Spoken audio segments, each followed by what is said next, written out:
Hello, George. Hello, Fa. Welcome to Desa Potato Head. Thank you. It's an honor and a pleasure to be here. Yes, even the weathers are welcoming today. We got the sky and the sun for a moment. We've had our water cleansing. Abundance Come up of for water. air now. Oh, you came in the right time. So thank you for being here. We want to have a little chat with you just to talk about your career. And actually, from my side, I'm curious about your creative processes and your practices, right? Yeah. Because as a practitioner myself, I think it's important to have a personal practice, like a daily routines that we do, right? To somehow ground, Yeah. and so the creative can like appear out of that routine somehow. So I'm just curious, like, what do you do on your daily routine to make space for, in your mental and physical, to let the creative process comes? Okay. Well, I've tried meditation, which I absolutely love, but even my mum would say I'm not the kind of disciplined person, Right. character. So I found a little hack in Okay. that. Okay, share. I want to hear the heck. So, well, the one thing I am disciplined about is getting a shower. Okay. It's really, really important to me. Do you know what I mean? It's like brushing your teeth. It's like really, really important to me. It's something about that program. And I've learned that that's my space, really, to use the power of water and bring in and speak to my guides and the creator and everything every day when I shower. That is my moment. I can't get out of that situation. Do you know what I mean? And it's the moment that's become a part of my program in my life that has made a massive difference to my life. We've all had little demons and stuff like that, and little voices come in and try detractors or make us procrastinate about what we're doing or question what we're doing and stuff like that. And I've found that by connecting to the creator, by starting my day with gratitude and speaking to my dad, who's around me a lot, and my granddad and stuff like that. Those are bits that really, really have made a massive difference. And that's really, really. If I don't do that, I definitely noticed. Really? Yeah. So do definitely. you when you go in the shower, is it a routine, is it something that, okay, there's a prayer, there's a thing, or is this, you just go in the shower and then you start connecting, or how does it? The prayer starts with basically speaking to my creator, the creator of all, and giving thanks for everything that is within my life. Giving thanks for the vehicle that I managed to travel in while I'm here on Earth and stuff like that. It starts with them elements first, and I think the more zonal I am with that, I sense the creator in that. So I can feel it now as I'm speaking, actually. But that has just become stronger and stronger. And it's not a new thing, because I definitely did this a few years ago, but I somehow slipped out of it. And I was, got a very close friend who's highly spiritual and has guided and helping us a lot. Big shout out to Pancho. He doesn't like to be known, but a very good friend who actually lives in Jakarta. Oh, and, wow, okay. And he's definitely helped remind me. Beautiful. When I've not been in that space and I've not been coming from my heart, and I've forgotten about my guides, which are my granddad and my father. Right. You know what I mean? It's like, I've kind of been warned that, like, look, if you don't want them around you, you just need to tell them. Right. Which obviously I do. Yeah. Do you know what I mean? But that was a real kick up the arse, to be honest with you. And I really found balance with that. Beautiful. So not drifting away from that, and being grateful of that. Even going into doing gigs or anything like that, that's always in practice, not just when I start my day, every time I get a shower. Yeah, right. Do you know what I mean? So that's become part of my program, and it's helped me in my relationship with my wife and everything. It's helped me with my family. It just, everything's, more balance. Yeah, sure. And stuff like that. And I think by owning that space and setting that place, you keep the demons away from the door. Do you know what I'm saying? Yeah, like, you kind of don't. I hear you. And we all go through waves, but I feel more protected from that vacuum that can suck you in sometimes, and you can forget. Well, what a blessing that you found that practice for you? I mean, how long have you been Now it's doing that? Like I said, I was doing it quite a few years ago, and then like it was at the beginning of this year that we reconnected with our friends, and my friend reminded me. Do you know what I mean? And I was just like, God, I did forget about my dad. I did forget about my granddad. Do you know what I mean? I was just like, you know, and how could I? So I went for a little bit of a feeling sorry for myself, guilty process. Do you know what I mean? But also just, I think the difference, I think actually the forgetting part was important now. Do you know what I mean? To really recognize, rather than it just becoming a program and it's just something you do. Yeah, no, I agree completely. It's quite easily. I agree completely. It's like a software upgrade. I mean, sometimes you just, you know, like, I don't know, it's like you need to get a new thing. And then this is probably a reminder from your guides. Like, hey, don't forget about. Well, I recognize the absence of it. Yeah, sure. I think that's why I feel like I said, there's no like accidents, and there's no like, even if you're in a space that's not great, you kind of need to go in that space to have a look at it if you're willing to have a look at it, sort of thing. So I feel like I went through that forgetful phase. It was necessary. Do you know what I mean? And now the way that I embrace it and the difference, I really notice the difference. Wow, I think that's the powerful thing. I really notice the difference. Yeah. You know what I mean? So it's like if you don't brush your teeth 2 days, you're exactly, like, man. It's just let me talking like that. I mean, that's how it feels also People for me. keep My offering you chewing gum. Oh, God. That's when you really know. Go practice. Okay, cool. And you're currently living in Ibiza. How long have you lived in Ibiza, actually? Me and my family have been there for, it'll be 19 years in May. Oh, wow. That's a long time. Yeah, it doesn't feel like a long time. But yeah, that was... what brought you to Ibiza? Well, me and my wife, we got married in Thailand. We've been together for a long time. We got married in Thailand, and we came back to what we thought was our dream home in Leeds. Yeah. Leeds, where I was born and everything. And then we loved where we lived. Had a recording studio there. But there was just this massive light bulb moment of like, this is just bricks. It's like, it's not us, is it? It's just a house. Do you know what I mean? And then it was like, well, we don't want to bring our daughter up here. Our daughter was 4 at the time or something like that. And we were like, we don't really want to bring our daughter up here. So we felt there was like a decrease, or felt like the vibe of community and the vibe of family, the importance of family was decreasing in England. That's what we felt. And we were like, and we've always spoke about living in the sun and having a house and then that. You know what I mean? Always, and then we were like, well, where do we love? Where do we love? Should we go to Ibiza? Yeah, let's go there. And it was like, if it don't work there, we'll go somewhere else, but it's the stepping stone out. Yeah. Unbeknown to us, the George and Amanda that left Leeds, I don't know what happened to them. Do you know what I mean? We kind of went home. Oh, beautiful. You know? That's when you know, huh? And it was like, and we still feel like we've lived here before. In some capacity, we've definitely lived there before. So, and it took about 3 years really I can speak for me. It took about 3 years for me to learn how to live there. So you're on a holiday, man. Yeah. Let's not it's a joke different about. flow. Let's not joke about when you move to a hot country and everybody wants to come and see you. You're on holiday and madness is down the road if you want it, you know, sort of thing. But in that process, the winter there is when you really find out about yourself because you can't get away from yourself. Yeah. So some people say Ibiza is 6 months of Saturdays and 6 months of Sundays, right? But most people can't handle the Sundays. Yeah. Right? Yeah. Do you know what I mean? But I believe from my time there, it's because you can't get away from yourself, it means you have to face yourself. Well, what does that really mean? That means you got to look at all your stuff. Sure. You know what I mean? And I understand why people do lose it there. They say Ibiza, you get lost or found. Either way, it's the same.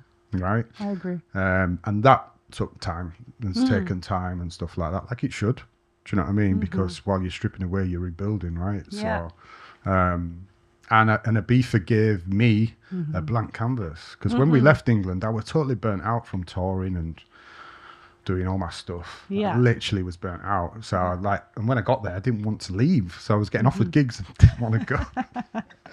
Didn't want to go. Do you know what I mean? Not sure if your manager is happy about that. No. And then the labels are like, is he retiring? What's going on? I'm just like, no, I'm still going to make music. You know what I mean? But it was like a real kind of shift and a real change. And like I said, when I got to Ibiza, I couldn't believe what wasn't there. And I was like, I don't need to change anything. I just need to do what I do. And so I started my radio show, started putting on free parties, and I just found my relationship to music again.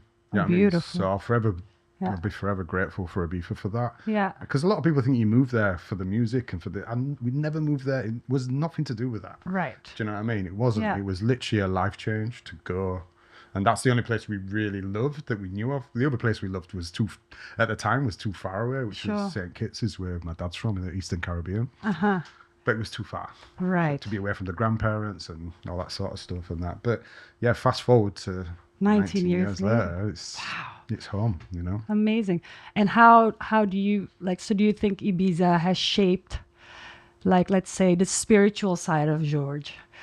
Is that where you learned to connect the first time? Because I know you're on your path. Yeah. You know? Yeah. I mean, but I think both of us, me and Amanda, do you know what I mean? Like, yeah, it just, the thing about Ibiza is like, if you have something to offer, it will give you so much. I felt that. You know, it's not like, some people I feel confuse it and just take. Yeah, sure. And they don't seem to last. It's the same here also in Bali. Yeah. They don't seem to last. Yeah. Do you know what I mean? Yeah. You know, and there's those that are on that path anyway or whatever. But it just, that's what the whole free party thing was for me. It was like, I realized like there was opportunities obviously to play in the big clubs and do that stuff. But at that time, I wasn't enjoying it because I was just like, well, all right, you book me to play. The money weren't that great.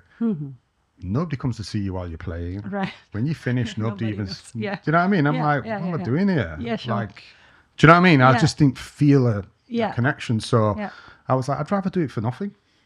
So that's why I started my Wax the Jam parties and Wax the Beach. I was like, just do it for nothing. And then I was like, and it was crazy when I look back now, I'm like, God, I'd never do that again.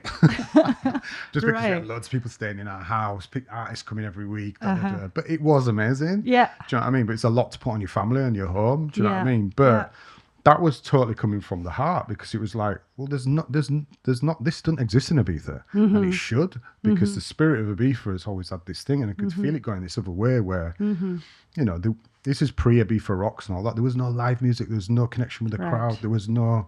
So Wax the Jam was all about, let's do it together. Beautiful. It's not just a show. It's like, it's all of us. Do you know what I mean? And that's what that was about. So, but again, I don't think we had the knowledge that we were given. It was just something we loved doing, and me and my crew and all my friends and stuff. But now I look back and I'm like, God, if I hadn't have done that, if I'd have kept trying to get in the clubs and do all that stuff, it wouldn't have led me to where I ended up. Do you know what I mean? So I look back on that and I go, yeah, it's important to come from that space, even if it's the hardest space to come from, you know? Yeah. I think that's the most important thing, doing it from the heart. Yeah. So in a way, you actually shape Ibiza to be the Ibiza that is now. Ooh.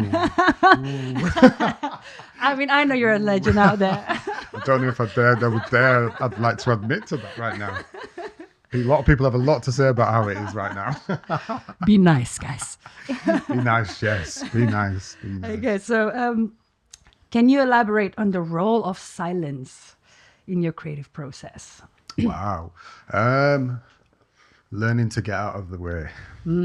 I think that's, and I feel the way of learning that for me has been reflecting on, obviously I have a musical record, I have a map, and I can look at certain moments, what for me personally are magical moments, and I'm like, well, where was I at that time? How did that happen? Why did that only take 2 hours? Why did that take 3 weeks? Do you know what I mean? And I notice in them moments, I was present without being present. Right. You know what I mean? And that's part of the learning. Is that, because people say, well, you can't say I'm going to be creative tomorrow. No. You can't say I'm going to make a masterpiece tomorrow. And I used to get that little niggling thing of that, or I used to get that little thing of feeling guilty because I'm not in the studio, and how many people would die to have a studio like that. Right. And that's a real kind of, and it's ego and all sorts of mental torment going in that. But I know my magic moments now. And again, it's obviously the heart. Yeah. This is the place, you know, because it's only the mind that's chatting all that stuff anyway, right? And when the more I ask the question, what is my relationship to music, the more answers I get. And I just keep asking that, and the more I keep asking, what is this? Tell me what it is. What is this? Staying curious. And I wait. And that's where the, if you want to call it, silence is, and that's where the space is, and that's when the ideas start to flow. And it's just like, and I feel when I'm on that path, because it's like one idea leads to a fountain of ideas, and then I'm like, God, I can't work quick enough. I can't do it quick. You know what I mean? I'm like, blah, blah, blah, right. Like when I speak to Kazim, it's going to be this, it's going to be that, it's going to be that. And he's like, just let the music do the talking. I'm like, yeah, but man, I get really excited. Do you know what I mean? Yeah. But that's when I know. Yeah. I know, because I'm like, I've been here before. You know, it's like you start recognizing I recognize that, I like that when I was in my 20s. Yeah. But I didn't know what it was, and da-da-da. But now I'm like, all right, I'm nearly 55 now. I'm like, so I get more excited. I still have the child part of it, but I get excited. And that's beautiful. I think in a profound way, the excitement comes from the silence. Right. Do you know what I mean? Giving space. It's not the chatter. It's not the, do you know what I mean? But yeah. Nice. Well, thank you. Thanks for giving us that insight. I think it's, I guess for me it's also the same, because as I grow older, it is more important to have that silence and space in between, and understanding that it's not just a go, go, go all the time. Yeah. Space. Somebody said to me years ago, actually, I remember it was DJ Spinner. Space is the place. Space is the place. Oh, yeah. I heard that one before. Space is the place. I'm like, oh. Do you know what I mean? Because it's like, how can you, it's like when you think about really good songwriters, how can you say the least amount of words, but paint more impactful, paint an incredible picture? You've already described the atmosphere, the space, the feeling, and everything, and that. One song that always comes to me that I always think about with that is Englishman in New York. Englishman in New York. I'm in just that them first few lines. Yeah. What he describes. Yeah. Is where he is, everything, how he feels, and it's basic words. Do you know what I mean? He even describes the toast. Yeah. Do you know what I mean? But it's really simple, and and I look at that and I'm like, wow. And that translates. You just get a whole new perspective on that song now. Yeah. But simplicity and space is the base. It's like, but I almost think that when you learn anything in being creative, like whether you're painting or writing, or if you learn a new method, you stick it on everything. Yeah, yeah, right. Do you know what I mean? You put it all over everywhere, and then you forget about it, and then later on it comes in where it's meant to come. Do you know what I mean? It's like learning to do drum fills. Yeah, right. Like it's like a muscle memory. To program that, everything had a drum fill on it. Do you know what I mean? Like, I'll put it one there, put it there. But then you like get rid of it all. It's like I have to learn it now. I can forget about it. Yeah. It'll come when it's meant to be. Do you know what I mean? Yeah, yeah. Beautiful. Well, thank you for sharing that. Okay, so I have written here, what is your perspective on the intersection of music, meditation, and consciousness? If we take away methods, sure. Yeah. I could be. Yeah. I could give somebody a really funny picture now. I could be washing the dishes. I agree. No. I could be washing the dishes. You know, like I could be hoovering. I guess meditation is maybe in this question is like when you're in that flow state, right? Like flow state where your attention is. Where exactly. You know what I mean? Like being that's mindful. The thing about like as I've got later in life, and like you get told off for daydreaming. Right. And I'm like, I was meditating. Right. I was meditating. Yeah, sure. Obviously, I was like thinking about something. So I was in. Do you know what I mean? This is a tip for all kids that are watching it at school now. There you go. Go daydream, kids. Do daydream. Yeah, right. But but like if you say like the intersection between them things, like say it's where your attention is, right? So that's what I mean. Like even being in the creative space, and you know, like I used to smoke a lot of weed, obviously, people know that, right? Do you know what I mean? So sometimes I get into situations where I put a hi-hat down and I'm like 4 hours later, it's still a hi-hat. I'm like, what you be doing? Do you know what I mean? You know, but I've been off somewhere. Do you know what I mean? But now I can get into these spaces, and you know, I definitely believe weed plays its part as a medicine, and it opens up different channels and senses of how you feel things, or gives you a, I could say like a completely different angle of a perspective of sound and stuff like that. Yeah. But I feel I can get there now. Beautiful. Do you know what I mean? I can feel I can get there now. So, you know, I'm not ruling out that I might have a couple of pulls. Plus, I'm a lightweight these days. Hands up. I'm a lightweight, honestly. Do you know what I mean? I am a lightweight. Do you know what I mean? So, but like, just even like as far as, it's like I don't think about concentration. You know what I mean? Like before, I'd be like, because I maybe think the weed, or might put demon in the reefer and decide that it's holding me back or something. You know what I mean? Made some nonsense up, right? But I mean, like, I definitely before would think about, oh, I've drifted off or this and that. But now it's just like, man, but I also go into the studio and I set intentions, which I didn't do before. That's important. Do you know what I mean? Because I wasn't aware of Yeah. intention and all them things. Yeah. You know what I mean? Which is interesting as well, because there's definitely a power in naivety as well. Because I can go back to when I was 19 and through my 20s and making music, and I didn't know any of this stuff. But I still managed to make the music. Yeah. So, Yeah. do you know what I mean? It's Yeah. like, is it because as we get older, we become over observant? And not just music, but everything? In general, I think yes. That So we comes also with overanalyze age. things, Yeah. which then allows other things to come in the way. Yeah. Do you know what I Can mean? be like that. Yeah, but it's also like giving it more depth, right? Like when you know you're doing something because of, you know, what is the intention behind all this act? Like it's intentional. Yeah. It's become like a daily act of prayer. I mean, just doing anything with intention is like a meditation, or it's like a medicine, right? Like Yeah. if you eat something knowing that you're bringing this beautiful produce into your health, to your, you know, to your Yeah. body for health, like it's actually become that. But if you, no, not if. Yeah. When I was younger and I didn't have the knowledge of that, Yeah. You're still making There music was- anyway. there was, and there still is, but there was this playful element Yeah. of being a child Yeah. and just having fun. But with I feel sound. you hear it though. I think Yeah. you I don't know. I feel like in this age I could totally hear the difference when someone actually intentionally making something. Right, yeah. Right? You Yeah. see it in the craft, you see it in everything. Like it's like it was intentionally to be made like that. Right, yeah. Or it's just like it's very playful. I mean, it sounds great, Yeah. but it's lack of depth in a way. Yes and no, because I can listen back to stuff. Right. Even when I've named Those are some- the smokes. Yeah. but even when I've named Yeah. the title of a song, Yeah.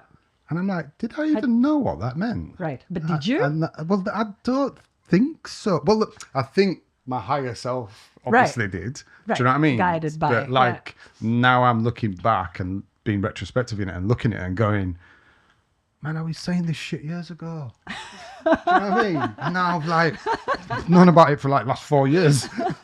Right. Do you know what I mean? Like, you know, it's like, so there's Wow. something in there in the journey Sure, where sure. like, obviously we're all on a path. And that, I think that's the thing. We are all on a path. Yeah. But when you start to embrace the path Right. and start, Take notice of the take path. notice Yeah. and recognize how sacred it is. Yeah. That then all of a sudden you're like, oh, I've been dropping these like hints all the way through in my music. Do you know what I'm saying? There's a part of me that I'm waking up to, Yeah. but I've already been suggesting it in Yeah. the lyrics, in the titles, in the. Sure. Do you know what I mean? And I'm like, but now I'm aware of. Yeah, it, right. And I'm looking back and going, I mean, don't forget when you're creating, you're in a flow and you're in that, you know, in that flow state, yeah, right? And therefore you are connected. yeah. Well, you're the conduit. Yeah. Right? Yeah. You're channeling. Yeah. That's the you Yeah. getting out of the way thing. Yeah.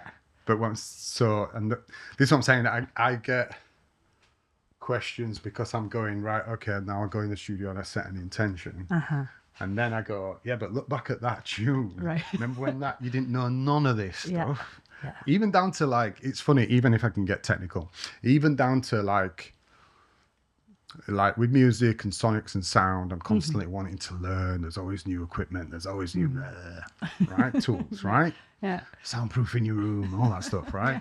And I'm like, yeah, but none of these tunes were made in a soundproof room. They were made on a really shit mixer. Right. Do you know what I mean? With minimal means. And they sound amazing. Do you know what I mean? So there's no right and wrong in any of it. I guess you're right. Do you know what I mean? But I still hear the kid and the playfulness in there. Do you know what I mean? But then also I'm going, yeah, but there's a knowing in there somewhere. Yeah.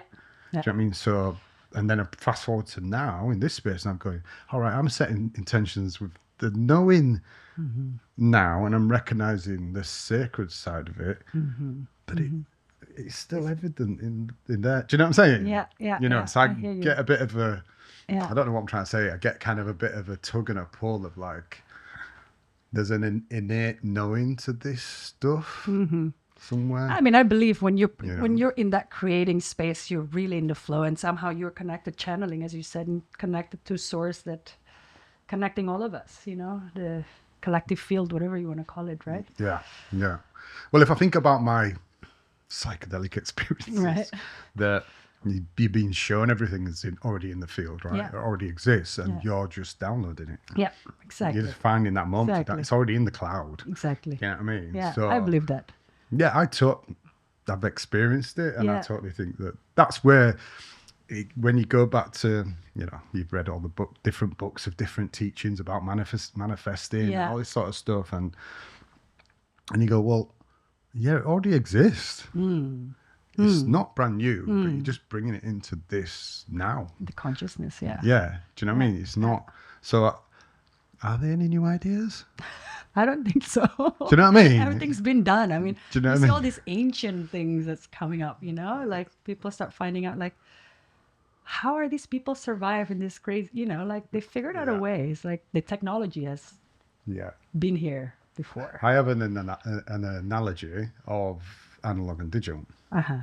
right? Tell us. So, I did share this with an artist not long ago, and they were like, "You sure?" But I'm going to share it anyway. Okay. Right? Is that if like analog would be the physical realm, right? And digital would be the spiritual realm, would be the energy, right? Why do I say Woof. Say that once again. right? Analog would be the physical realm, which we are all in, right? We think we are. Sense it. You Yeah. think we are, Yeah. right? Yeah. And digital Yeah. would be the spiritual realm, which is all energy moving at a fast speed, light. All that would be digital. Why do I say that, right? Is that all of my out-of-body psychedelic experiences, medicines, all them stuff, everything I've ever seen, it's been digital. It's been light, high-speed light, colors, digital, neon, even down to spirit, light, digital. So I'm like, well then, what if this whole AI thing is us going back to source? Ooh. But we're being fed the fear of it. Yeah? The physical is us leaving the actual source to have this experience, this physical experience. But within the conscious realm, the awareness of AI, maybe it's not artificial for starters, it's just intelligence. You know what I mean? But it's actually source. Oof. Okay. And I did say maybe before anybody in the comments. It's hypothetical. Oof. Yeah. Okay. I mean, I see your point of view. That's a hard subject to, but I hear you. I mean, there's so much fears around it, right? I mean, technology, spirituality.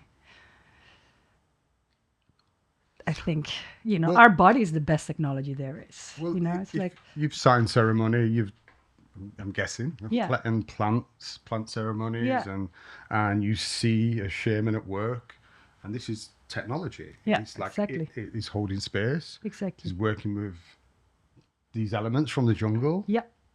How did you even know that they went together, and for Absolutely. that to work, for it to give us that experience, Absolutely. which to me Yeah. is digital. It's Yeah. very, very high speed light. Yeah. What I've experienced, I can Yeah, say yeah, what I've yeah, yeah. experienced. Yeah. Do you know what I mean? But would you consider this type of digital into that digital? Is it the same thing, or are you just saying digital? I'm saying it because most, even though they may not be new, creations are kind of based on us. So, like, we mentioned the cloud, consciousness. Yeah.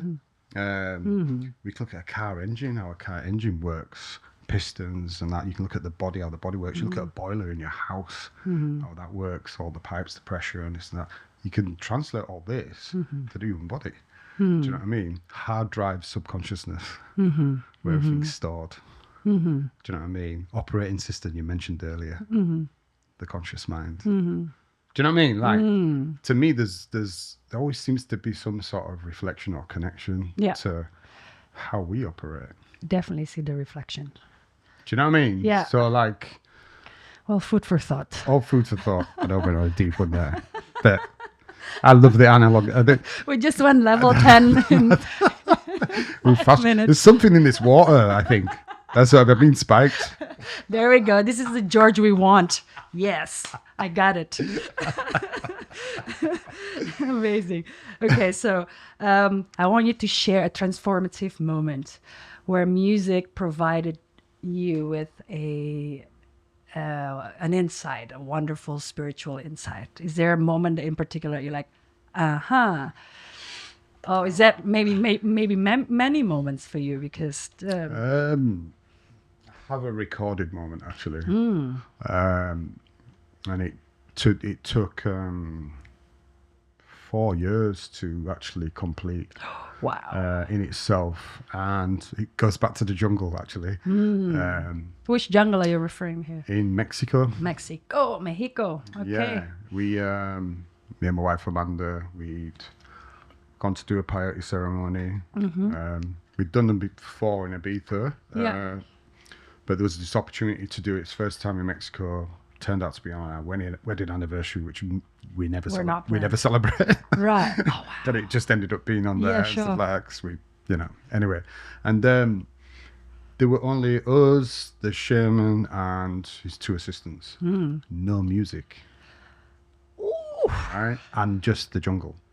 All right. The jungle obviously is loud. He does his hickories and his chants and sure. stuff. But and I was trying to count in beats what he was chanting, and I was like, so he has his shaker. He still had his shaker, and he has these little things and stuff like that, and his feathers and stuff and he's counting and stuff, and his eyes are going all over and stuff like that, and I was like trying to count, and I was like, is it 6? Is it 7? So I was like, no, it's back to 4, and I was like, gotta record this. So I recorded it on my phone, and at the time... Okay, are you supposed to record it? Well, as far as AI is concerned. Okay, so you recorded it. So I'm recording that, and obviously the atmosphere of the jungle and stuff like that. And in my mind, I'm thinking, wouldn't it be amazing if these melodies I believe I'm hearing within this, I transform them into orchestrated string pieces. That was the initial thought, right? Wow. And we, ceremony, blah, blah, blah, blah, blah. I sat on that for 2 years, right? And I still had it on my phone, right? And I kept thinking. And then I was in a ceremony in Ibiza with a shaman called Quautli. And Quautli? Quautli, yeah. I know Quautli. You know Quautli? Yeah, that's my bro, man. But he's like the most entertaining shaman going. He's like a rock star, man. He's like... But anyway, we're in the ceremony. I'd actually done a couple of ceremonies with him before, but like the amazing thing about Quautli, not just even in ceremony, just in conversation, he just waxes lyrical in such a beautiful way. And then, like, wasn't even in the ceremony. I'm at home, and I don't know why I had this. I don't know if it was a dream, but I just woke up like thinking about, wouldn't it be amazing if I just sat and had a conversation with Crowley and recorded the conversation, and maybe just somehow combine that jungle, like field recording, with the conversation. So I hit him up and he's like, when you in Ibiza next, blah, blah, blah, blah, blah. I was like, I told him the idea and I was like, oh, and I'd also got the message within it also. It wasn't just about the song. That somehow we've got this amnesia where, or this idea where there's nature and then there's us, the humans. And I was like, well, that's not true. We're all a part of nature. You know what I mean? We live in this organism. Do you know what I'm saying? You know, so I was like, the message is for us to get back to nature. This is the message, right? And I would say that the peyote influenced the message, right? And the idea was there. It was floating around. The recording was from 2 years ago. I spoke to Quality. Next time I was in Ibiza, I went with my friend Lena. She recorded it. And I just spoke to her about getting back to nature. Yeah. And this 2 hour, we were thinking like 2 hours, this recording. And then, so they had the recording, bearing in mind, no music, right? And then a composer from Berlin, it's called Sebastian Studeninsky. I told him about the idea. And he was like, we were working on some other stuff. He was going to come to Ibiza. And I shared this idea with him and stuff. And he was like, right, okay, yeah, but what's the music? Yeah. Everybody kept saying that. And I'm like, well, do you know what?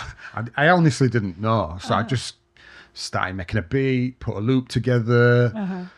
We found like a key melody, blah, blah, blah. And then like we put the field recording on top and it was exactly the same key.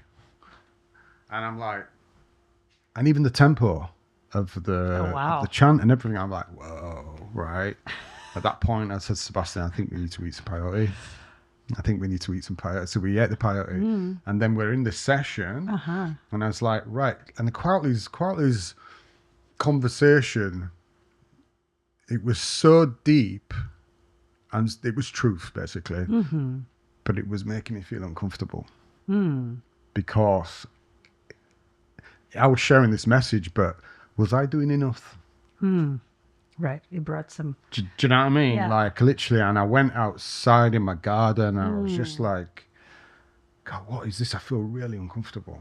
Do you know what I mean? And I'm like, well, how am I going to fit this into a song? It's 2 hours. I don't want to just chop it up and I want it to be so respectful. And I was just like, and then this voice, you got to trust.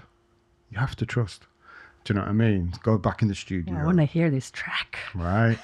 And yeah, like goes to put Qualty's voice over the top and it's the same, he's talking in the same tempo.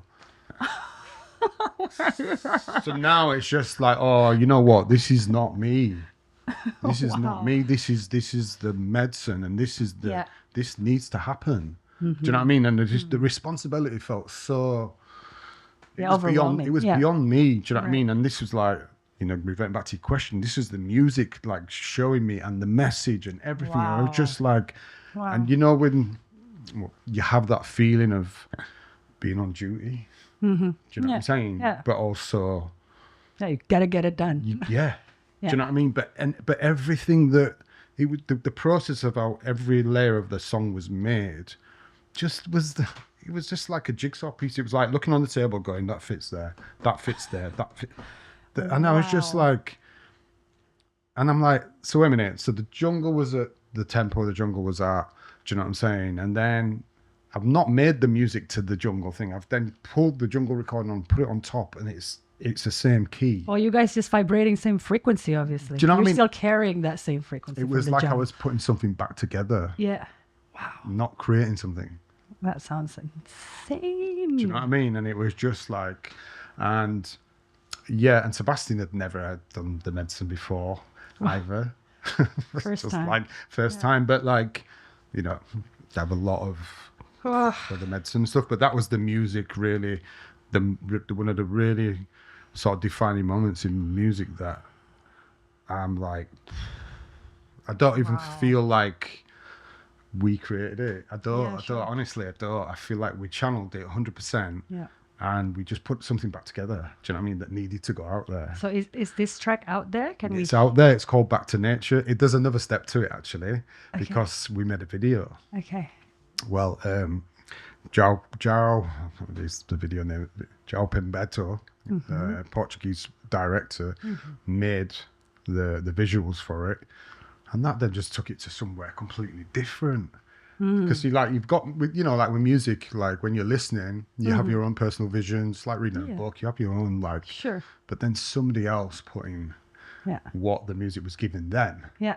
And they just took it to, you know, and it's everything. It's everything that's in creation and in life and what we're experiencing living on Earth within this video. Whoa, know? I get goosebumps. So yeah, that was.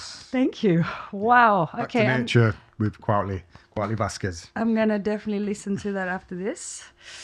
Okay, I guess to close this, I just want you to share if you have any advice for all struggling artists out there finding their space in this fast-paced world. Just to close this up.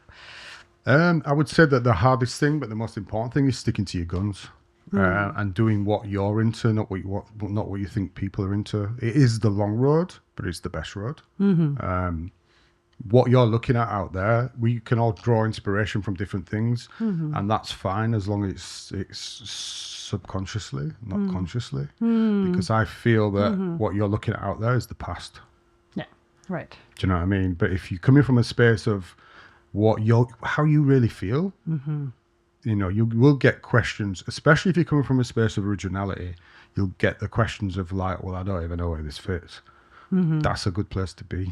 Wow. To be honest, it's not an easy place. No. You know, I used to have like sessions, and I'd come upstairs, and maybe there were MTV on or something like that, or in the house or whatever. And straight away I'd be like, oh my God, that's a million miles away from what I'm making. Man, it doesn't even fit. And that can play with your mind a little bit. Do you know what I mean? But it's not about fitting. It really isn't about fitting. Like I say, the long road is the hardest road, but it's the best road. Do you know what I mean? So stick to your guns, and what you're feeling is what you're feeling. There's no denying that. So stick to your groove. Do you know what I mean? I think that's so important, and the music will give back to you even more when you do that. Thank you. Beautiful. Thank you so much, George, for all these Pleasure. insights. It's so nice to have you here, Desa. Thank you. And I look forward to be playing later together. Yes, indeed. Holding space. But thank you for the questions. Very good. Very, very good. Amazing. Peace. One love.